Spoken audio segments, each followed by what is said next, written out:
ಇದೆಲ್ಲ ಫುಲ್ಲು ಎಷ್ಟು ಐತಿ. ಈ ದೇವಸ್ಥಾನದಲ್ಲಿ ಕೋಳಿ ನೇತಾಕಿರೋದು ನೋಡಿ, ಕಾಣಿಸ್ತಿದ್ಯಾ? ನಮ್ಗೆ ಯಾರು ಏನಾದ್ರು ಮಾಡಿಸಿದ್ದಾರೆ ಅಂದರೆ ಅವ್ರ ಹೆಸರು ಬಂದುಬಿಟ್ಟು ಹೇಳಿ ಅಲ್ಲಿ ಕೋಳಿನ ನೇತಾಕ್ಬಿಟ್ಟು ಹೋದ್ರಿ ಅಂದರೆ ಅವ್ರು ಮಾಡಿಸಿರೋದು ಅವ್ರಿಗೆ ಆಗುತ್ತೆ. ಕನ್ಸಿ ತ್ರಿಶೂಲಲ್ಲಿ ಎಷ್ಟು ಹೈಟ್ ಇದ್ದಾವೆ.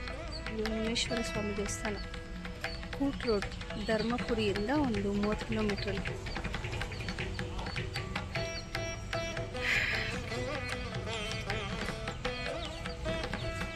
ಈ ಗೊಂಬೆಗಳೆಲ್ಲ ಓದೋದಕ್ಕೆ ನಾವೇನಾದರೂ ನಾವು ಅಂದ್ಕೊಂಡಿರೋ ಕೆಲಸ ಆಯಿತು ಅಂತಂದರೆ ತೊಗೊಂಬಂದು ಇರೋದು ಈ ಗೊಂಬೆಗಳು.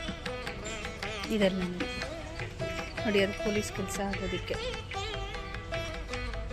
ಇದು ಹಸುಗಳು ತಗೊಂಡು ಏನೋ ಇರೋದಕ್ಕೆ. ಇದು ನಾಯಿಗೆ ನೋಡಿ, ಅಲ್ಲಿ ಓದೋದು ಮಕ್ಕಳಾಗೋದಕ್ಕೆ ಅದಕ್ಕೆ.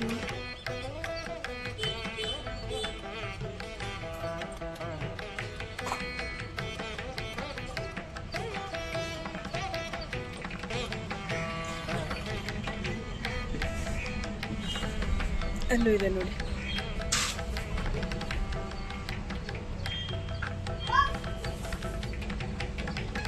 ಇದೇ ಥರ ಎಕ್ಸೈಸ್ ನ್ಯೂಸ್ಗೆ ನಮ್ಮ ಚಾನಲ್ ಸಬ್ಸ್ಕ್ರೈಬ್ ಮಾಡಿ.